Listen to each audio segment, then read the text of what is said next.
ውጊያው የማነው? ጌታዬ እግዚአብሔር ያንተው ነው። ሰልፉ የማነው? ቅዱስ የእግዚአብሔር ልጅ ያንተው ነው።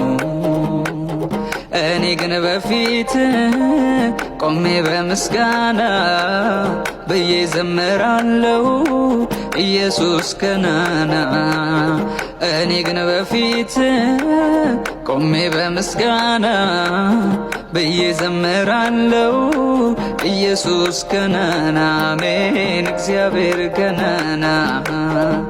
ጎልያድ በመሳሪያው በኃይሉ ተኩራርቶ ሕዝብህን ሊያጠፋ በትዕቢት ተነስቶ ትንሽ ብላቴና እረኛ ላክና ዘረረው በወንጭፍ እሰይ ጉልበቶም ከወና